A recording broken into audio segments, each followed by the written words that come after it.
Sri Lanka does what US can't, pull the plug on Facebook over hate speech and fake news. This was the headlines on CNBC, one of America's premier news outlets, as it reported on the steps taken by the Sri Lankan government in a bid to stem the flow of hate speech and fake news. What does Facebook have to say about it, and what will happen next? The opening salvo of the CNBC article was that another country had joined the growing ranks of those saying Facebook's content filtering systems aren't good enough. It went on to note that the ban in Sri Lanka came into effect after several years in which critics have said Facebook and the government were not doing enough to prevent the spread of harmful posts. In an email statement to CNBC, Facebook said, quote, "We have clear rules against hate speech and incitement to violence and work hard to keep it off our platform. We are responding to the situation in Sri Lanka and are in contact with the government and non-governmental organizations to support efforts to identify and remove such content." Unquote. It's good that they banned Facebook. This is a loss to us. The ban is not good. I don't think banning Facebook will resolve any issues. So it's really sad. People use VPNs. The people who misuse it should be blocked. I don't think the ban is a good thing. Since the ban was because of an issue, we don't have any problem, but we are a bit sad. There is no point in it. I see some good in it. We find it difficult without the internet. If there is an obstruction to peace, then it should have happened by now, because people still use it through VPNs. They said they will restore the services by Saturday. They should have given it by now. We should think about how we can minimize such issues. We need to think about the contents that we share. We need to consider whether what we share is truthful or whether it is hurtful to someone. So we need to avoid such instances. The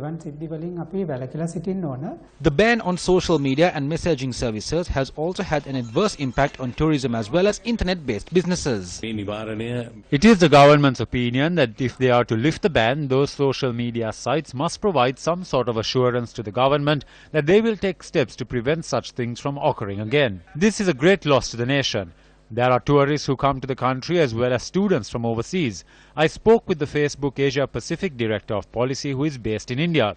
He expressed his support and said they would work on it. By the end of today, they could announce the short-term and long-term plans that could be put in place for monitoring these feeds. This affects everyone in all the fields. There is a target of reaching $5 billion in trade in the IT sector by 2022. Bans like this will have a huge negative impact on these aspirations.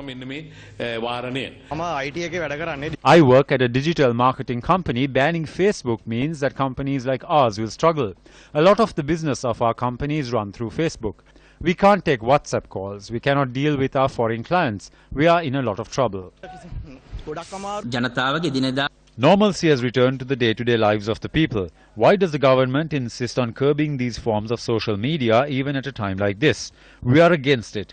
The migrant workers are the people who are worst affected.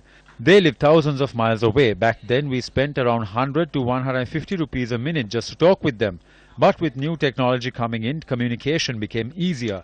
This government has taken away this opportunity. We feel that the government wanted to control this mode of communication.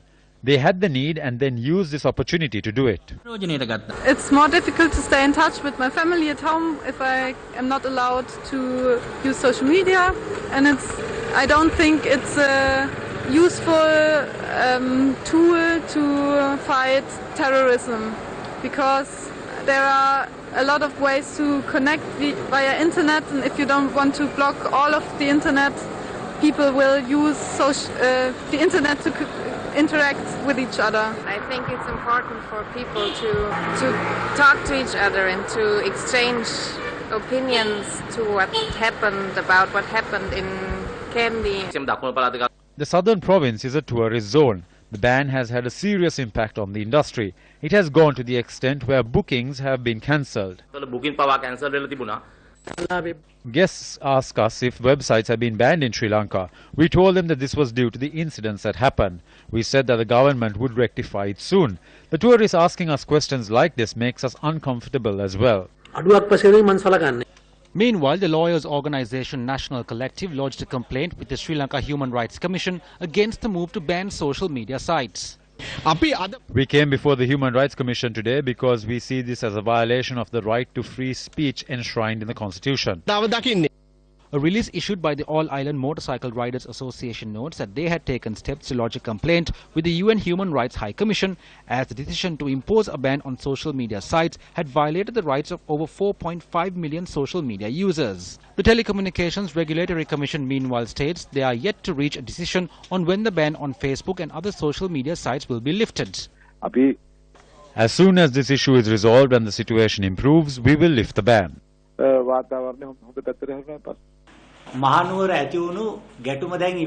The clashes in Kandy have ended. The curfew that was imposed has been lifted. The state of emergency too will be lifted in the coming days.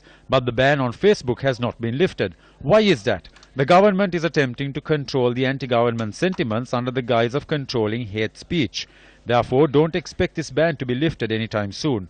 What were the reasons for social unrest? A presidential commission is necessary to look into the reasons for this situation.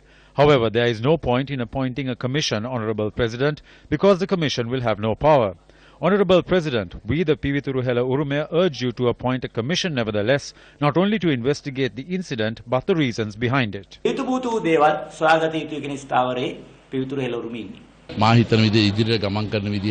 I think the suitable way to deal with this situation is to record these incidents. Therefore, when a problem does arise, then it is possible for us to track the origins of the problem, from where the problem originated. I have reiterated that we can overcome Sinhala racism, Tamil separatism or Muslim extremism in order to build a united country. The strength of Sri Lanka lies in the unity of the Sinhalese, Tamils, Muslims and Burghers. Sinhala Demala Muslim Burgher Malay ekada jeevat wීමයි.